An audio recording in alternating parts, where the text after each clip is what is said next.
আসসালামু আলাইকুম প্রিয় শিক্ষার্থীবৃন্দ, ওয়েলকাম টু মাই চ্যানেল। আজকে আমি তোমাদের সাথে এসএসসি ফিজিক্সের দশম অধ্যায় স্থির বিদ্যুৎ স্ট্যাটিক্যাল ইলেকট্রিসিটি এখানকার একটি সৃজনশীল প্রশ্ন নিয়ে আলোচনা করব। আর এটা হলো তোমাদের কমেন্টের ভিত্তিতে। তোমাদের জন্য আমি ঠিক গতকাল একটা পোস্ট দিয়েছিলাম যে এই মুহূর্তে এসএসসি অথবা এইচএসসি কোন লেভেলের ক্লাসটা তোমাদের জন্য দিলে বেটার হয়। তো তোমরা অনেকেই তোমাদের মতামত ব্যক্ত করেছো। তোমরা বেশিরভাগই দেখলাম যে মেজরিটি পার্সেন্টে তোমরা দিচ্ছ যে এসএসসি লেভেলের ক্লাসগুলো এই মুহূর্তে দিলে বেটার হয়। তো আমি তোমাদেরকে এসএসসির ক্লাসগুলো তো দিব, প্লাস যারা এইচএসসিতে আছো ঠিক তাদের জন্য চেষ্টা করব ভিডিওগুলো দেওয়ার। আশা করি তোমরা আমার সঙ্গে থাকবে। তো আজকের যে ক্লাসটি নেব, দেখো এটা হলো রাজশাহী বোর্ড 2020 সালের স্থির বিদ্যুতের প্রশ্নটি। প্রথম কমেন্টটা ছিল যে এই রাজশাহী বোর্ড 2020 এটার যে ক্রিয়েটিভ কোশ্চেনটি আছে সেটি যদি একটু করে দিতেন তাহলে উপকৃত হতাম। আমি ঠিক সেই লক্ষ্যে তোমাদের এই প্রশ্নটি দেখাবো। এছাড়া আরও কিছু কমেন্ট পেয়েছি যে অন্য আরও বিভিন্ন চ্যাপ্টারের সমস্যাগুলো তোমাদের রয়েছে, আমি সেগুলো দেখিয়ে দেব। ওকে, তাহলে আজকে ক্লাসটি শুরু করি। দেখো যে প্রশ্নের কি আছে, উদ্দীপকে একটা 120 কুলম আধান এবং -80 কুলম আধানের মধ্যবর্তী দূরত্ব দেওয়া আছে 2 মাইক্রোমিটার। এখানে একটু ভালোভাবে লক্ষ্য করো, এটা হলো 2 মাইক্রোমিটার। এই যে লেটারটা, এটা হলো গ্রিক লেটার মিউ। আমরা এটা কি বলি, এটা হলো গ্রিক লেটার, এটা হলো মিউ। এই লেটারের নামটা মিউ, কিন্তু একে আমরা পড়ার সময় কিভাবে পড়ব, মাইক্রো। তাহলে এটা হবে 2 মাইক্রোমিটার। এখন গ নম্বর প্রশ্নটি হলো উদ্দীপকের আধানদ্বয়ের মধ্যবর্তী বলের মান কত। এখন দুইটা চার্জ তোমরা দেখতে পাচ্ছ। এখন চার্জ দুইটার মধ্যে কি পরিমাণ বল ক্রিয়া করছে। আর ঘ নম্বর প্রশ্নটি হলো আধানদ্বয়ের সংযোগ সরলরেখার কোন বিন্দুতে তড়িৎ প্রাবল্য 0 হবে। এটাকে গাণিতিকভাবে বিশ্লেষণ করতে হবে।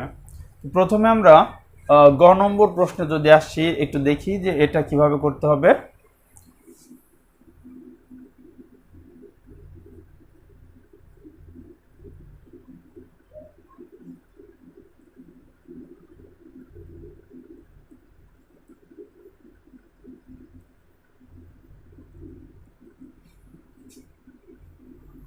আচ্ছা, গ নম্বরের জন্য যেহেতু বের করতে হবে কি আধানদ্বয়ের মধ্যবর্তী বলের মান কত, অর্থাৎ এফ লেটারটি ফোর্স বের করতে হবে।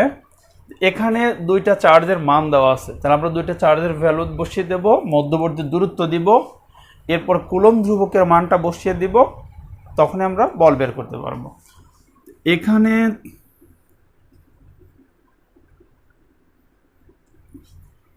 আধান, এটাকে এই আধানটাকে আমরা ধরবো Q1 আর এই আধানটাকে ধরবো আমরা Q2। এখানে আধান Q1 ইকুয়াল 120 কুলম, আধান Q2 এটা হলো -80 কুলম। আর মধ্যবর্তী দূরত্ব অর্থাৎ আধানদ্বয়ের মধ্যবর্তী দূরত্ব, এই দূরত্বকে তোমরা ইচ্ছা করলে ডি দ্বারা প্রকাশ করতে পারো, স্মল ডি দ্বারা, অথবা স্মল আর দ্বারাও প্রকাশ করতে পারো। আমি এটাকে স্মল আর দ্বারা যদি প্রকাশ করি তাহলে আর ইকুয়াল 2 মাইক্রোমিটার। এখন 2 মাইক্রোমিটার, তো এটাকে আমরা মাইক্রোমিটারকে আমরা এসে একক মিটারে কনভার্ট করব। মিটার করলে 2 ইন্টু 10⁻6 মিটার, তাহলে 2 মাইক্রোমিটারে 2 ইন্টু 10⁻6 মিটার। কারণ আমরা এরকম জানি 1 মাইক্রোমিটার ইকুয়াল 10⁻6 মিটার। তাহলে 2তে কত হবে, 2 হবে 2 এর সঙ্গে গুণ হবে, তাহলে 2 × 10⁻6 মাইক্রোমিটার ও 10⁻6 মিটার। ওকে, এবার মধ্যবর্তী দূরত্ব, এরপরে ক্রিয়াশীল বল, এটা আমরা দেখব কত। তার আগে যেহেতু আমরা জানি যে বল বের করতে ক্ষেত্রে কুলম্বের যে থিওরিটা আছে সেটা আমাদের অ্যাপ্লাই করতে হবে। তোমরা অবশ্যই এরই মধ্যে কুলম্বের সূত্রটি শিখছো। আর কুলম্ব সূত্র সংক্রান্ত যদি কোনো প্রবলেম হয় তাহলে আমার এখানকার যে ক্লাসগুলো আছে এগুলো তোমরা দেখে আসতে পারো, ডেসক্রিপশন বক্সে লিঙ্কগুলো দেওয়া থাকবে। এই অধ্যায়ের যে কয়েকটি ক্লাস আছে আমি চেষ্টা করবো সবগুলো লিঙ্ক দিয়ে দেওয়ার, তোমরা দেখে আসলে এখানে এটা আরও ভালো বুঝতে পারবে। কুলম্ব ধ্রুবক,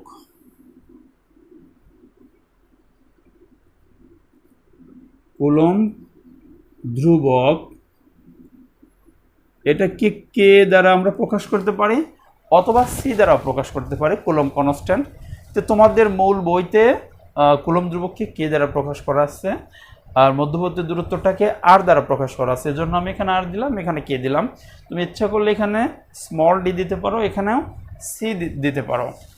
কুলম্ব ধ্রুবক কে equal 9 × 10⁹ newton metre square per coulomb square. এই ভ্যালুটা কিন্তু দেখো প্রশ্নের কোথাও নেই যে 9 × 10⁹। তো এটা তোমাকে মুখস্থ করতে হবে, এটা মনে রাখতে হবে কুলম্ব ধ্রুবকের মানটা। আর আমরা লিখব তাহলে কি, ক্রিয়াশীল বল F ইকুয়াল হোয়াট, ক্রিয়াশীল বল F ইকুয়াল হোয়াট।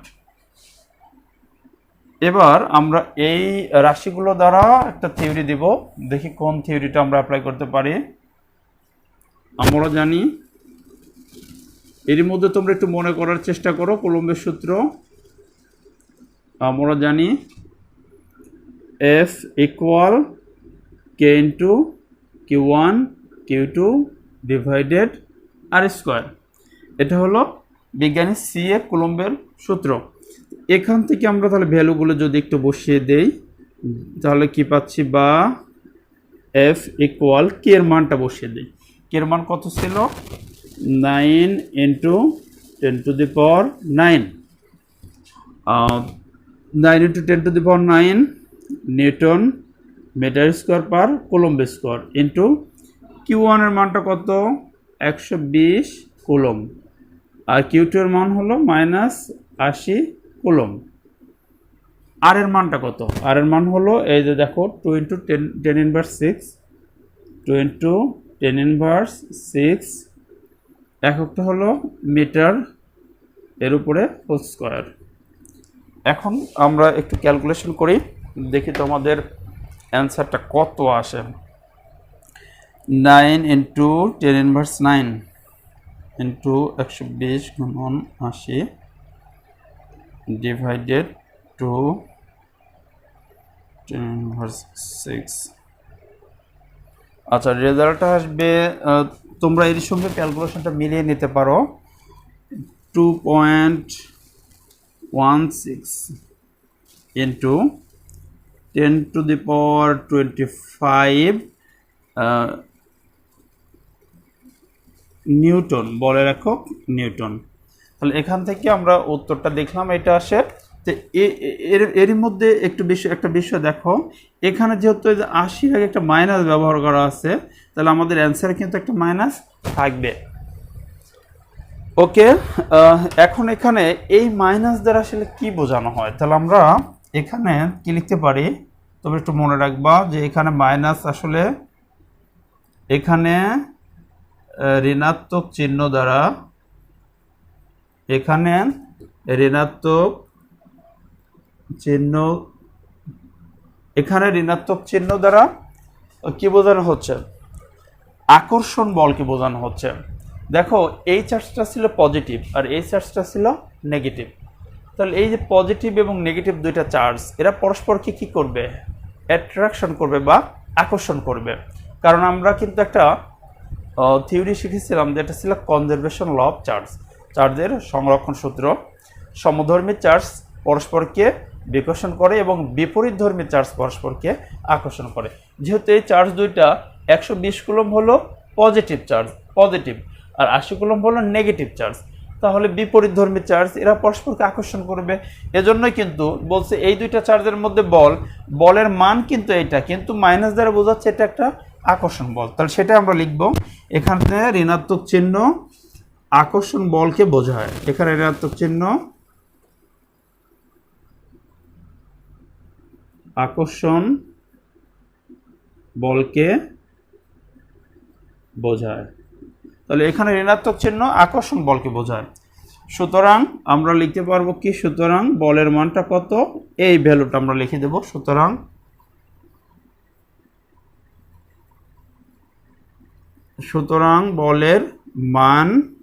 বলের মান হলো 2.16 ইন্টু 10⁻25 নিউটন। এটাই কিন্তু অ্যান্সার। আশা করি তোমরা গ নম্বর অঙ্কটি বুঝতে পারছো। এবার আমরা ঘ নম্বর প্রশ্নের উত্তরটি দেখব। দেখো ঘ নম্বর প্রশ্নের উত্তর, এটা হলো 4 মার্কের জন্য উচ্চতর দক্ষতামূলক প্রশ্ন তোমাদের। আধানদ্বয়ের সংযোগ সরলরেখার কোন বিন্দুতে তড়িৎ প্রাবল্য শূন্য হবে? এই যে দুইটা আধান দেখতে পাচ্ছ 120 কুলম্ব এবং -80 কুলম্ব, বলছে এদের সংযোগ রেখার কোন বিন্দুতে প্রাবল্য শূন্য হবে। এক্ষেত্রে আমি ঠিক এটাকে আবার নতুন করে একটা ফিগার অঙ্কন করে তোমাদের দেখিয়ে দিচ্ছি। মনে করো এইটা হলো এই 120 কুলম্ব চার্জ, তাহলে এটা হলো পজিটিভ 120 কুলম্ব। আর ঠিক এখানে আমি আরও একটি চার্জ যদি এটা হলো তাদের সংযোগ রেখা, এই চার্জটা হলো -80 কুলম্ব। তো দুইটা চার্জিত বস্তু দিলাম, আর এদের মধ্যে ডিস্টেন্স তোমরা দেখতে পাচ্ছ 2 মাইক্রোমিটার। ওকে, এখন বলছে এই সংযোগ রেখার কোথায় তড়িৎ প্রাবল্য শূন্য হবে। তো তোমরা মনে রাখবা যে একই ক্যাটাগরি কিছু অঙ্ক আছে, সেমভাবে আমাদের করতে হবে। যদি দেখো যে বলে কোথায় তড়িৎ প্রাবল্য শূন্য হবে, কোথায় তড়িৎ প্রাবল্য সমান হবে, কোথায় নিরপেক্ষ বিন্দু পাওয়া যাবে, কোথায় নিষ্ক্রিয় বিন্দু পাওয়া যাবে, এইগুলো কিন্তু সব কিছু, এই যে 4টা অপশন বললাম, এগুলো কিন্তু মানে একই মিন করে, যে তোমাকে বোঝানো হচ্ছে যে কোথায় এই যে 4টা, এই 4টার কিন্তু আমাদের 4টার যে কোনো অপশনে থাক না কেন আমরা অঙ্ক কিন্তু সেমভাবে করব, একইভাবে কাজ করব। এখন তড়িৎ প্রাবল্য শূন্য হবে, এর অর্থ হলো যে ওই বিন্দুতে তড়িৎ প্রাবল্যটা আসলে সমান হবে। আর শূন্য হবে এর অর্থ হলো ওই বিন্দুতে তড়িৎ প্রাবল্য সমান হবে, ওই বিন্দুতে নিরপেক্ষ বিন্দু পাওয়া যাবে, ওখানে নিষ্ক্রিয় বিন্দু পাওয়া যাবে, এটা। তাহলে এখানে আমাদের বলছে কোথায় তড়িৎ প্রাবল্য শূন্য হবে। তো আমরা তো এই মুহূর্তে জানি না, সব সময় ধরে নেব যে ধরি ছোট চার্জ থেকে, এই দুইটা চার্জের মধ্যে যে চার্জের মানটা ছোট, দেখো 20 কুলম্ব হলো বড় চার্জ আর -80 কুলম্ব হলো ছোট চার্জ। তাহলে আমরা ঠিক এই ছোট চার্জ থেকে একটা নির্দিষ্ট দূরত্ব ধরে নেব। আর তোমরা এই ক্ষেত্রে মনে রাখবা একটা চার্জ যদি পজিটিভ, অপর চার্জ যদি নেগেটিভ হয়, তাহলে নিরপেক্ষ বিন্দু কখনোই মানে এই তো প্রাবল্য শূন্য এই বিষয়টা কিন্তু কখনোই এই চার্জ দ্বয়ের মাঝে অর্থাৎ সংযোগ রেখার মধ্যে কোথাও হবে না, এটা অবশ্যই সংযোগ রেখার বাইরে হবে এবং সেটা ছোট চার্জের পাশে হবে। তোমরা মনে রাখবা একটি চার্জ পজিটিভ এবং অপরটি যদি নেগেটিভ হয় তাহলে প্রাবল্য শূন্য, এই ঘটনাটা ঘটবে ছোট চার্জের পাশে এবং সংযোগ রেখার বাইরে, অর্থাৎ এই দিকের কোনো এক বিন্দুতে, কারণ এটা হলো ছোট চার্জ, তাহলে এর পাশে ধরে নিলাম এই বিন্দুতে, আর এখানে কোনো একটা বিন্দুতে, তাহলে এই বিন্দু ধরে নিলাম পি বিন্দু, আর -80 কুলম্ব থেকে এই বিন্দুটার দূরত্বকে ধরে নিলাম x। এই ঠিক এরকম একটি ফিগার তোমরা অঙ্কন করে নিবা। এই ক্ষেত্রে শর্ত যদি দুইটা পজিটিভ হতো, তখন কিন্তু যদি এটা পজিটিভ এটা পজিটিভ, তখন কিন্তু সংযোগ রেখার ভেতরে হতো। ঠিক এই বিষয় নিয়ে আরো ডিটেইলস ক্লাস আছে আমার, এগুলোর লিংক আমি তোমাদের জন্য ডেসক্রিপশনে দিয়ে দেব। তোমরা যদি দেখে আসো দেখবা পজিটিভ দুইটা হলে কেমন হয়, একটা পজিটিভ একটা নেগেটিভ হলে কেমন হয়, ব্যাখ্যা সহ ক্লাসগুলো দেওয়া আছে এবং কুলম্বের সূত্রের যে ক্লাস সেটিও দেওয়া আছে। অর্থাৎ এখানকার যতগুলো ক্লাস আছে আমি তোমাদের লিংক দিয়ে দেবো, তোমরা এগুলো দেখলে দেখবা এটা তোমাদের কাছে অনেকটা ইজি মনে হবে। এখন আমি ধরে নেব যে ধরি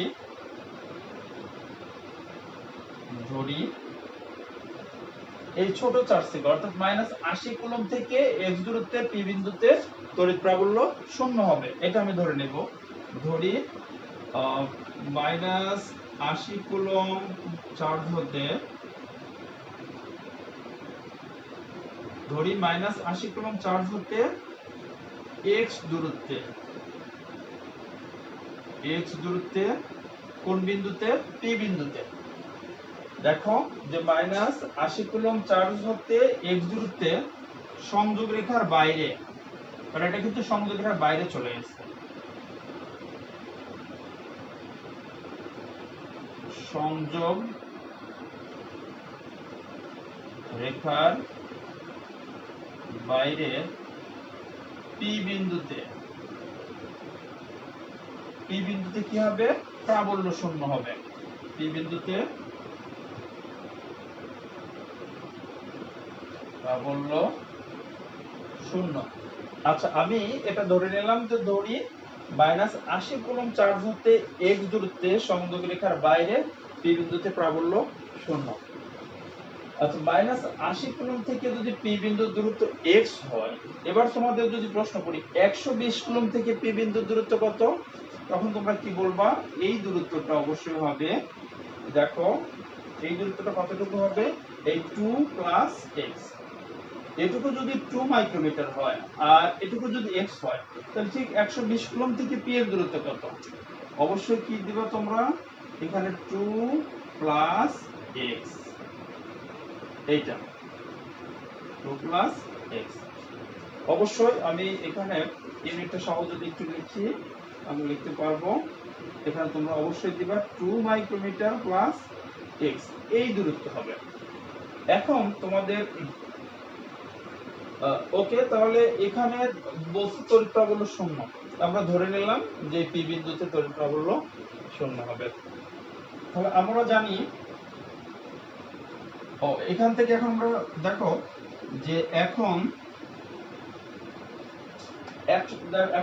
এই 80 কুলম্বের জন্য পি বিন্দুতে প্রাবল্য কত দেখবো, আর 120 কুলম্বের জন্য কত সেটা দেখবো।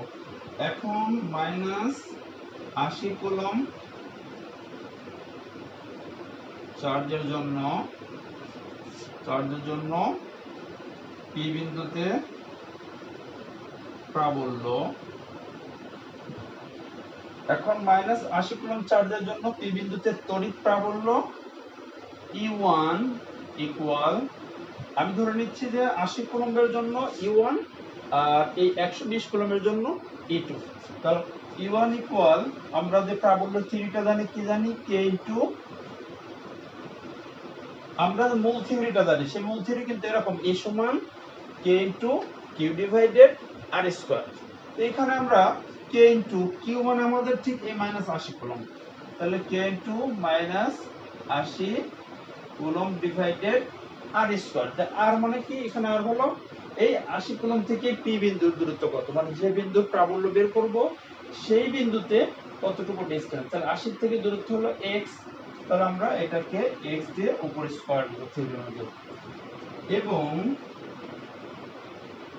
120 কুলম্ব চার্জের জন্য P বিন্দুতে প্রাবল্য, এটা কত? E2, এটা কত দেব আমরা? দেখো K ইনটু, এখানে 120 কুলম্ব ডিভাইডেড x এর পরিবর্তে কি দেব? 120 থেকে p এর দূরত্ব কত? 2 মাইক্রোমিটার প্লাস x, এইটা অর্থাৎ 2 + x হোল স্কয়ার দিলাম। এইবার আমরা এখন কি জানি? এই ইউনিটটা কিন্তু আমি দিলাম না মাইক্রোমিটার, ঠিক লাস্টে গিয়ে একেবারে অঙ্ক করা শেষে গিয়ে আমি এই ইউনিটটা বসিয়ে দেব। এখন দেখো, তাহলে আমরা E1 এবং E2 পাচ্ছি।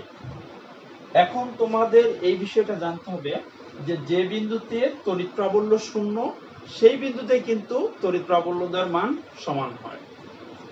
এই কথাটা কি? যে বিন্দুতে তড়িৎ প্রাবল্য শূন্য, সেই বিন্দুতে কিন্তু তড়িৎ প্রাবল্য সমান। আসলে এই কথাটা হয়তো তোমরা অনেকে বুঝতে পারছো, এই বিষয়টা আবার কেমন? তড়িৎ প্রাবল্য শূন্য হলে কি তড়িৎ প্রাবল্য সমান হয়? হ্যাঁ, সেটাই হবে। এখন মনে করো যে কোনো বস্তুর উপর যদি সমপরিমাণ বল দিয়ে টানা হয়, আচ্ছা ঠিক আমি একটা অন্য উদাহরণ দিই তোমাদের, এরপরের থেকে আবার শুরু করি।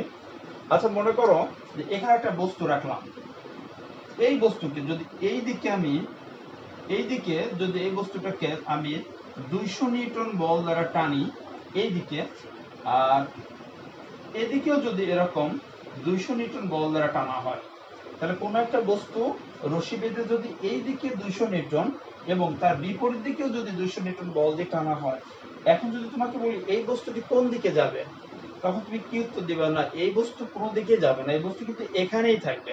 কারণ কি? কারণ এই বস্তুটির উপর সমপরিমাণ বল কিন্তু বিপরীত দিকে যেহেতু কাজ করছে, কাজেই এই বস্তুর উপর নিট বল অর্থাৎ লব্ধি বল রেজাল্ট্যান্ট ফোর্স কিন্তু জিরো। মোট বল কত? মনে করো এটা F1 বল, সাপোজ এই বলটা হলো F2 বল, তাহলে F1 এর মানও 200 নিউটন, F2 ও 200 নিউটন, কিন্তু এই বল দুটো পরস্পর বিপরীতমুখী, তাহলে লব্ধি বলটা কত? রেজাল্ট বলটা হবে F equal F1 plus minus F2। কেন মাইনাস দিলাম? কারণ তাদের F1 কে যদি আমি পজিটিভ ধরি, F2 কে কিন্তু নেগেটিভ ধরতে হবে, কারণ যেহেতু বিপরীত ধরবে। রেজাল্টটা কত হবে? 200 মাইনাস 200, রেজাল্ট হবে 0। অর্থাৎ দেখো এই লব্ধি বলটা 0 হয়ে যাচ্ছে। তাহলে কোনো বস্তুর উপর যদি সমপরিমাণ বল বিপরীত দিকে কাজ করে, তাহলে কিন্তু লব্ধি বলটা 0 হয়।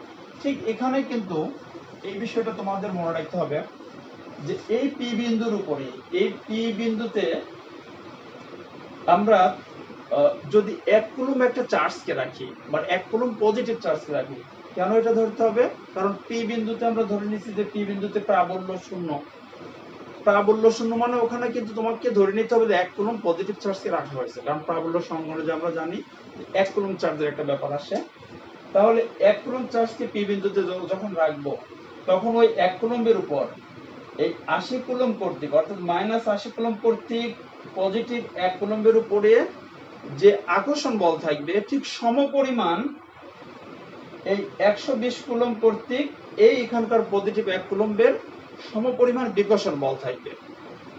তাহলে এখন এই আকর্ষণ বল আর বিকর্ষণ বল, এই 80 কুলম্ব এই 1 কুলম্বকে নিজের দিকে টেনে আনতে যাচ্ছে, কিন্তু এই 120 কুলম্ব এখানকার 1 কুলম্বকে বিপরীত দিকে ঠেলে দিচ্ছে।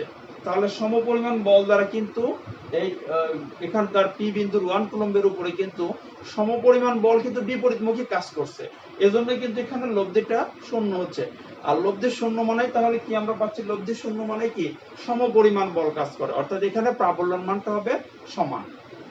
তাহলে আমরা এখানে লিখবো কি যে কিন্তু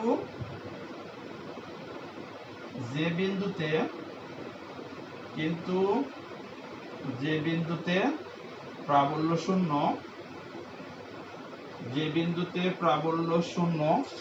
সেই বিন্দুতে প্রাবল্যদ্বয়ের মান সমান হয়। কিন্তু যে বিন্দুতে প্রাবল্য শূন্য, সেই বিন্দুতে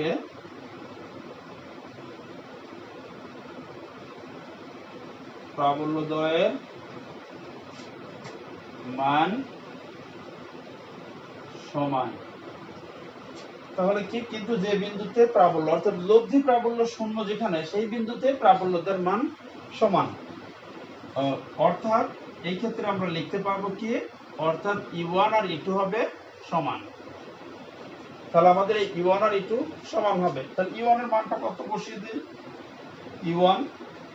E1টা হলো K ইনটু 80 কুলম্ব ডিভাইডেড কত? x square. আর E2 হলো K into 120 coulomb divided 2 plus x whole square. Okay, এখন এখানে দেখো, এখানে তোমাকে এই যে মাইনাস 80 কুলম্ব, এখানে মাইনাস ব্যবহার না করলে হবে, সমস্যা নেই, আমরা শুধু প্রাবল্যের মানটা নিয়ে এসেছি। তাহলে কি আমি এখানে সাইড নোট দিতে পারি কি কেবল মান ব্যবহার করে, সেটাও ইচ্ছা করলে লিখতে পারো।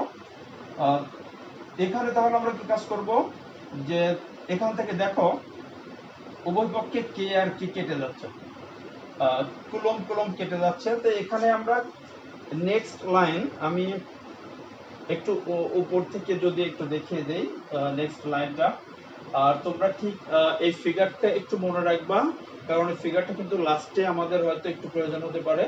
আমি এখানে মধ্যবর্তী দূরত্বটা কিন্তু মাইক্রোমিটারে রাখছি, অর্থাৎ এই যেখানকার 2 এটা কিন্তু মাইক্রোমিটারে আসছে, অর্থাৎ উত্তরটাও আমাদের x এর মান মাইক্রোমিটারে আসবে। ওকে, ইচ্ছা করলে তোমরা মিটার দিয়ে কাজ করতে পারো, যে 2 মাইক্রোমিটার এখানে না দিয়ে ইচ্ছা করলে 2 × 10⁻6 মিটার ব্যবহার করতে পারো। সেক্ষেত্রে ক্যালকুলেশন একটু কমপ্লিকেসি আসবে, জটিলতা আসতে পারে, এজন্য কিন্তু আমি মাইক্রোমিটার রাখছি। তো আমি কেটে দিচ্ছি। নেক্সট লাইনটা আমি উপর থেকে কাজ করি একটু। আচ্ছা, দেখো এর পরবর্তী লাইন বা কি হবে, আমরা এখানে কি পাচ্ছি যে 80/x², 80/x² equal 120/2 plus x whole square. এইটা এখন আমি 2 প্লাস এক্স কে এই 80 এখানে নিয়ে আসি, 80 কে এখানে নিয়ে যাই। তোমরা হয়তো বিষয়টা বোঝো। 2 plus x whole square divided x² equal 120/80। এখন দেখো এখান থেকে আমরা কি পাচ্ছি, যদি এভাবে কাজ করি যে 2 plus x divided x whole square equal, এখানে কাটাকাটি করলে কত হবে দেখো, 0 0 কেটে গেল, 4 দ্বারা যদি কাটি উপরে হবে 3, নিচে হবে 2। এবার আমরা উভয় পক্ষে বর্গমূল করব। তাহলে বর্গমূল করলে কি পাবো, 2 plus x divided x equal √3/√2। আমরা কারারি গুণ করি, কারারি গুণ করলে √3x ইকুয়াল 2√2 প্লাস √2x। এর পরবর্তী লাইনটা দেখো, আমরা √3x এই রুট এখানকার √2x কে বামে নিয়ে আসি, √2x ইকুয়াল 2√2। এখন দেখো বা আমরা এই √3x মাইনাস √2x, তাহলে x টাকে কমন নিই, x কমন নিলে √3 মাইনাস √2 ইকুয়াল 2√2। বা এখানে x ইকুয়াল কি আসবে, 2√2 উপরে নিচে হলো √3 মাইনাস √2। এইটাকে আমরা একটু ক্যালকুলেশন করে দেখি কত আসে। তাহলে 2√2 ডিভাইডেড √3 মাইনাস √2, ভ্যালুটা 8.899। সুতরাং এইটা x এর মানটা আমি কি বলছিলাম, এটা অবশ্যই মাইক্রোমিটারে আসবে। তাহলে এটা মাইক্রোমিটার। দেখো তাহলে x সমান এটা, এর সঙ্গে মাইক্রোমিটার থাকবে। তাহলে প্রশ্নটা ছিল যে আধানদ্বয় সংযোগ রেখার কোন বিন্দুতে তড়িৎ প্রাবল্য শূন্য। আমরা কিন্তু ধরে নিছিলাম যে ধরি -80 কুলম্ব চার্জ থেকে x দূরত্বে। তাহলে x দূরত্বটা তো পেয়ে গেলাম, তাহলে এখন আমরা বলতে পারবো কি -80 কুলম্ব চার্জ থেকে 8.899 মাইক্রোমিটার দূরত্বে p বিন্দুতে, ওই যে p বিন্দু ধরে নিলাম যে ওই বিন্দুতে, উক্ত বিন্দুতে আধানদ্বয়ের কি হবে, বিন্দুতে তড়িৎ প্রাবল্য শূন্য হবে। তাহলে লাস্টে লিখতে পারবো যে সুতরাং অর্থাৎ -80 কুলম্ব চার্জ হতে 8.899 মাইক্রোমিটার। তাহলে -80 কুলম্ব চার্জ হতে 8.99 মাইক্রোমিটার দূরত্বে বা তাহলে -80 কুলম্ব থেকে এই দূরত্বে, কিন্তু 120 কুলম্ব থেকে যদি আমরা ধরি, বা 120 কুলম্ব চার্জ হতে কত, 120 কুলম্ব থেকে ধরলে কি হবে, 2 প্লাস এইটা। তাহলে 120 কুলম্ব হতে 2 প্লাস 8.899 মাইক্রোমিটার, বা কত হয় এটা, 10.899 মাইক্রোমিটার দূরত্বে প্রাবল্য শূন্য হবে। তাহলে আমরা উত্তরটা লিখতে পারি যে -80 কুলম্ব চার্জ থেকে 8.99 মিটার দূরত্বে, অথবা 120 কুলম্ব হতে 10.899 মিটার দূরত্বে প্রাবল্য শূন্য হবে। আশা করি তোমরা এই অঙ্কটি বুঝতে পারছো। আমি এখানে সমাপ্ত করছি। আর তোমাদের যদি আরও অন্যান্য অধ্যায়ের যে প্রবলেমগুলো হয়, যদি এরকম তোমাদের আরও সমস্যা হয় তাহলে আমাকে অবশ্যই কমেন্টে জানাবা, আমি চেষ্টা করবো এগুলোর সলিউশন করার। তোমাদের শুভকামনায়, আল্লাহ হাফেজ, আসসালামু আলাইকুম।